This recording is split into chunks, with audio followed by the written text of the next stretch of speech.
गरीब नवाज चैनल को सब्सक्राइब करें और सबसे पहले वीडियो पाने के लिए इस घंटी को दबा दें। वीडियो को लाइक कर दें और अच्छा लगे तो वीडियो को शेयर ज़रूर करें। दुनिया के तमाम लोग कामयाबी चाहते हैं, कामरानी चाहते हैं, कामयाब होना चाहते हैं। एक मुसलमान से पूछिए वो कहेगा हाँ मैं कामयाब होना चाहता हूँ। एक गैर मुस्लिम से पूछिए वो कहेगा हाँ मैं कामयाब होना चाहता हूँ। यहूदी से पूछिए वो कहेगा हाँ मैं कामयाब होना चाहता हूँ। मगर कामयाबी के तरीके अलग अलग हैं, कामयाबी हासिल करने के ढंग अलग अलग हैं, कामयाबी हासिल करने के ज़ाविये सबके अलग अलग है। कोई तिजारत को कामयाबी सोच रहा है, कोई ये सोच रहा है अगर मेरा रिजल्ट अच्छा आ जाए मैं कामयाब हो जाऊंगा। उस्ताद सोचता है मेरे बच्चे पढ़ लिख जाएं, दर्जगाह का मियार अच्छा हो जाए, मेरी दर्जगाह में पढ़ने वाले तमाम बच्चे कामयाब हो जाएं, मैं कामयाब हो जाऊंगा। ऐ मुसलमानों, हर कोई चाहता है हम कामयाब हो जाएं, हर कोई चाहता है हम कामरान हो जाएं, हर कोई चाहता है हम तरक्की हासिल कर जाएं। ऐ लोगों, हम इस दुनिया में ऐसे ही नहीं आ गए हैं, हम दुनिया में ऐसे नहीं आए हैं, बल्कि हमें भेजने वाली भी कोई जात है। उसी जात को अल्लाह कहा जाता है, उसी जात को अल्लाह रब्बुल आलमीन कहा जाता है। उसने हमें दुनिया में भेजा है। हमने कुरान से पूछा, ऐ कुरान तेरी अजमत पे हमारे माँ बाप कुर्बान, जरा ये तो बता रब तबारक व तआला ने इंसान की कामयाबी का राज कहाँ पे रखा है? अल्लाह तबारक व तआला ने इंसानों की कामयाबी का रास्ता कौन सा बताया है? तो कुरान ने पुकार कर कहा लक़द काना लकुम फी रसूलिल्लाहि उस्वतुन हसना। ऐ लोगों कामयाबी चाहते हो, ऐ लोगों कामरानी चाहते हो, ऐ लोगों तरक्की करना चाहते हो तो मुस्तफा जाने रहमत की दहलीज पर आ जाओ। मुस्तफा जाने रहमत के कदमों पे अपनी जबी को रख दो। जब तुम मुस्तफा के कदमों पे अपनी जबी को रख दोगे तुम कामयाब हो जाओगे। तभी डॉक्टर इकबाल ने कहा है कि मोहम्मद से वफा तूने तो हम तेरे हैं, कि मोहम्मद से वफा तूने तो हम तेरे हैं। ये जहां चीज है क्या लोहो कलम तेरे हैं।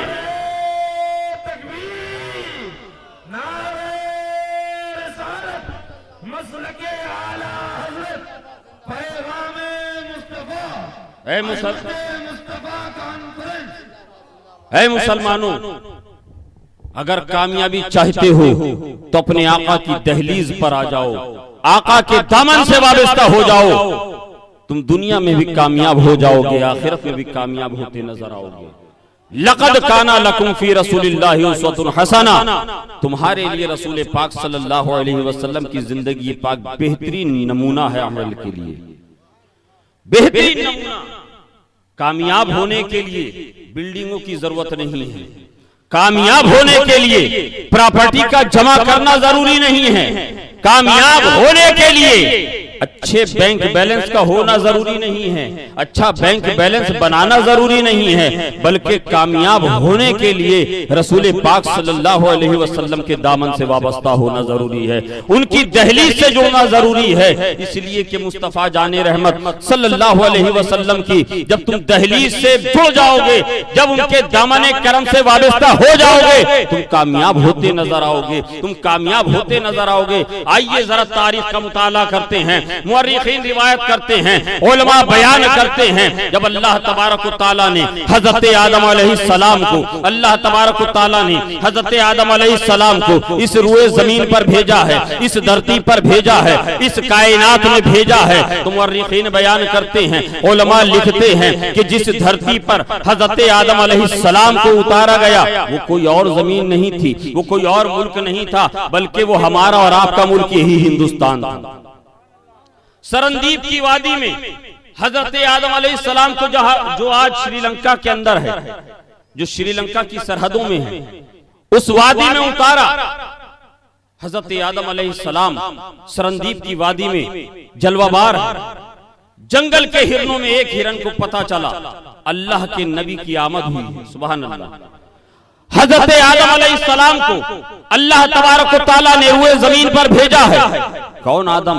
जिनकी पेशानी में नूरे मुस्तफा जगमगा रहा है। सुभान अल्लाह।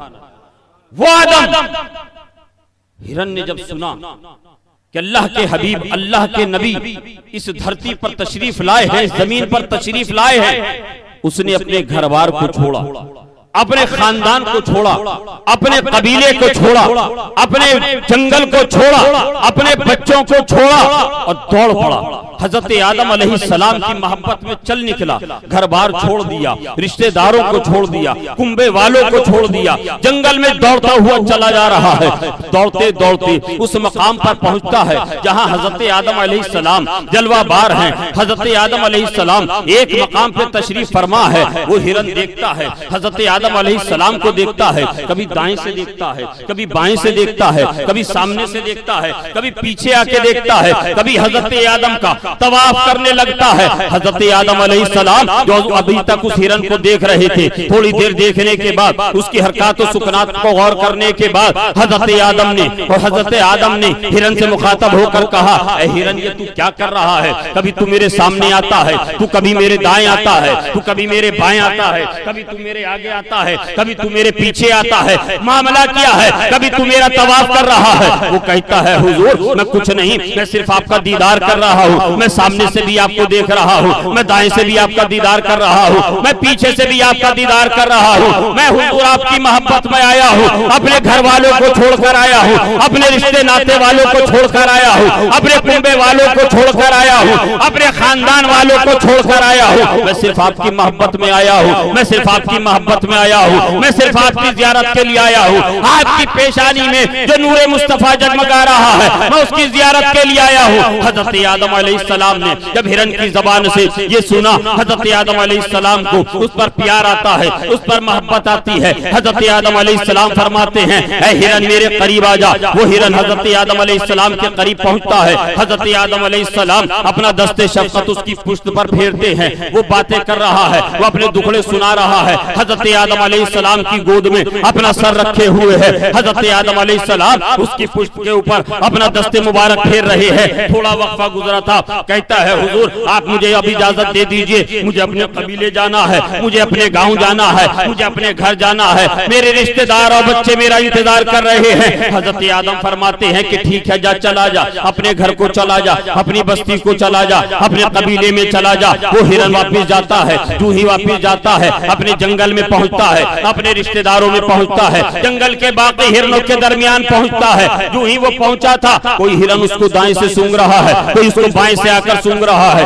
कोई उसको आगे से सूंघ रहा है, कोई उसकी पुश्त को सूंघ रहा है। वो हिरन खामोशी से देख रहा है, बड़े ताज्जुब में पड़ गया, ये मेरे ही कबीले के लोग हैं, जिनके साथ मेरा बचपना गुजरा है, जिनके साथ मेरी जवानी गुजर रही है, जिनके साथ मैं सुबह को भी रहता हूँ, जिनके पास मैं शाम को भी रहता हूँ, जिनके पास मैं हमेशा से हूँ। आज ये क्या मामला है? कोई मुझे आगे से सूंघ रहा है, कोई मुझे पीछे से सूंघ रहा है, कोई दाएं से सूंघ रहा है, कोई बाएं से आके सूंघ रहा है। आखिर मामला क्या है? वो अपने कबीले के लोगों से अपनी जबान में मुखातब होकर कहता है, ऐ मेरे कबीले के लोगों मामला क्या है? आज तुम्हारी हरकतें मुझे अलग नजर आ रही हैं, तुम लोगों का अंदाज मुझे जुदा नजर आ रहा है। कबीले के दूसरे हिरन कहते हैं, हमारे सवाल का जवाब बाद में, अपने सवाल का जवाब बाद में लेना, पहले हमारे सवाल का जवाब दो। पहले हमें एक बात बताओ, तुम्हारे अंदर से ये खुशबू कहां से आ रही है?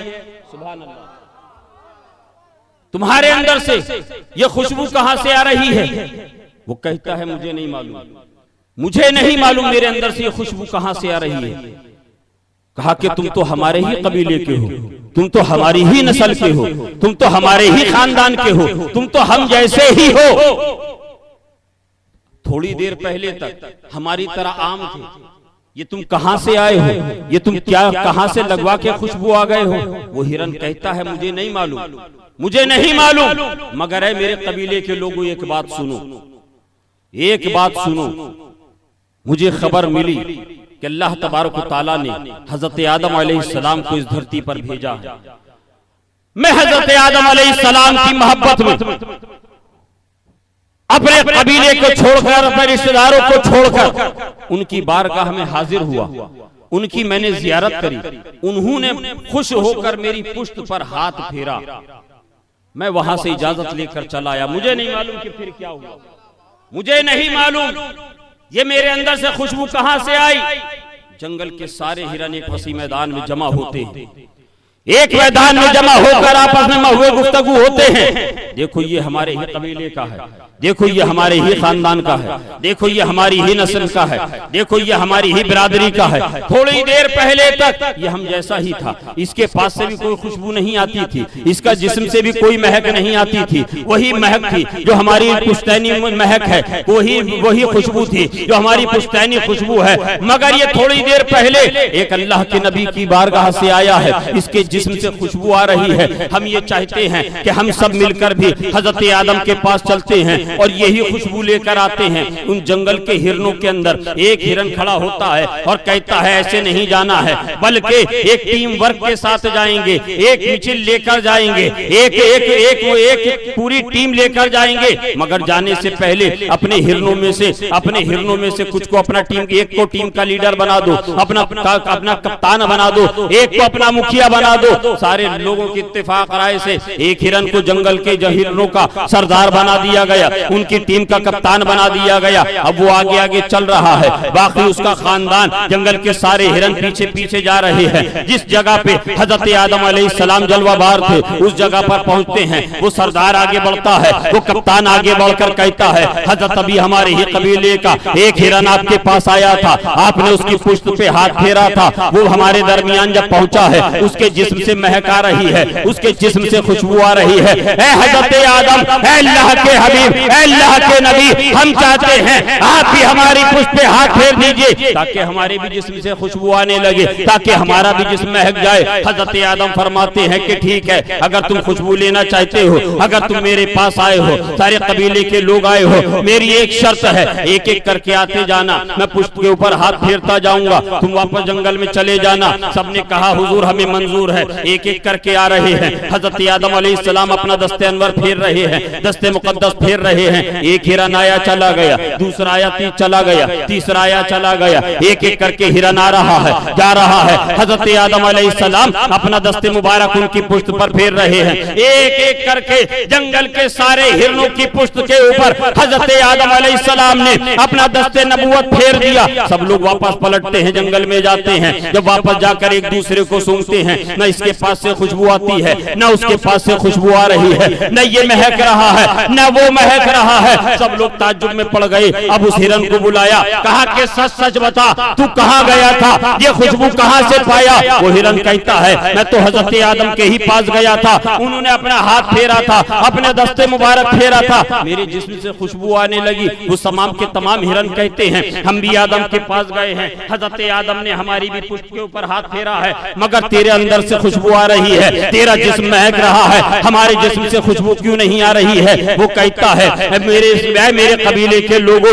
मेरे कबीले के लोगों, इस सवाल का जवाब मैं नहीं दूंगा। जाओ जाओ हजरत आदम के पास जाओ, उन्हीं का हाथ ले फिरवा कर आए हो, उन्हीं का दस्ते शफ़क़त फिरवा कर आए हो, वही इस सवाल का जवाब देंगे। तब जंगल के तमाम हिरन फिर अपने कप्तान की अगुवाई में, अपने कप्तान की कप्तानी में जाते हैं। हजरत आदम अलैहिस्सलाम ने देखा जंगल के सारे हिरन वापस आ गए। कहा क्या मामला है? कहा कि हुजूर एक बात का जवाब चाहते हैं, एक बात पूछना चाहते हैं, एक बात दरियाफ्त करना चाहते हैं। हजरत आदम फरमाते हैं पूछो क्या पूछना चाहते हो? वो हिरन का कप्तान कहता है हुजूर हमारे जंगल का वो जो पहले हिरन आया था, आपकी बारगाह में आया था, आपने उसमें दस्ते शफ़क़त फेरा, उसके जिस्म से खुशबू आ रही है, आपने हम सबके भी जिस्मों पर हाथ फेरा, मगर हमारे जिस्म से कोई खुशबू नहीं आ रही है। हजरत आदम फरमाते हैं मैं इस सवाल का जवाब बाद में दूंगा, पहले उस हिरन को लेकर आओ,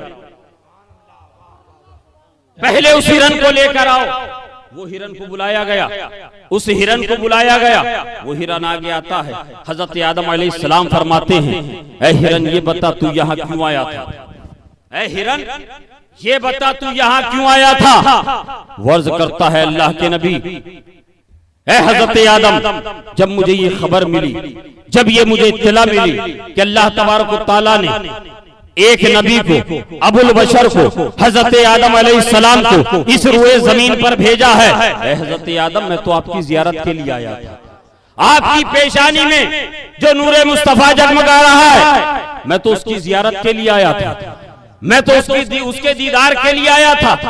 इसीलिए मैं कभी सामने से दीदार कर रहा था, कभी दाएं से दीदार कर रहा था, कभी बाएं से दीदार कर रहा था। हजरत आदम अलैहिस्सलाम फरमाते हैं, ए जंगल के हिरनों जरा ये तो बताओ तुम यहाँ पर क्यों आए थे? कहा कि हुजूर हम आपके पास आए थे खुशबू लेने के लिए। हुजूर हम इसलिए आए थे कि हमारी ही बिरादरी का एक बंदा आपके पास पहले आया था, एक हिरन पहले आया था, उसके जिस्म पर आपने हाथ फेरा, उसके जिस्म से खुशबू आने लगी। हम भी इसीलिए आए थे कि हमारे जिस्मों पर भी आप हाथ फेर दे, हमारे जिस्म से भी खुशबू आ जाए। हजरत आदम फरमाते हैं, हे जंगल के हिरनों कान खोल कर सुन लो, ये जो मेरे पास आया था ये खुशबू की लालच में नहीं आया था, ये महक लेने के लिए नहीं आया था, बल्कि अल्लाह के हबीब के नूर की जियारत के लिए आया था, ये अल्लाह के नबी के दीदार के लिए आया था। मैंने इसके भी पुष्प पे हाथ फेरा, मैंने तुम्हारी भी पुष्प पे हाथ फेरा, मैंने इसकी भी पुष्प पे हाथ फेरा, मैंने तुम्हारी भी पीठ पे हाथ फेरा, मगर अल्लाह तबारक व तआला ने इसको अपने नबी से की मोहब्बत का ये इनाम दिया है कि इसके जिस्म से खुशबू आ रही है, इसके जिस्म से महक आ रही है। और ऐ जंगल के हिरनों कान खोल कर सुन लो, ये खुशबू अब इससे कोई चुरा नहीं सकता, इस खुशबू को कोई छीन नहीं सकता। अब क़यामत तक इसकी नस्ल में ये खुशबू आती रहेगी और ये गवाही देती रहेगी। ये वही नस्ल है जो नबी का महबूब था, ये वही नस्ल है, उसी हिरन की नस्ल है जो नबियों का नबियों के जो अबुल बशर क्या अबुल बशर के दीदार के लिए गया था, जो अबुल बशर का मोहब्बत करने वाला था, जो हजरत आदम की पेशानी में नूरे मुस्तफा की जियारत के लिए गया था। मुसलमानों यही वजह है, आज पूरी दुनिया के अंदर देख लीजिए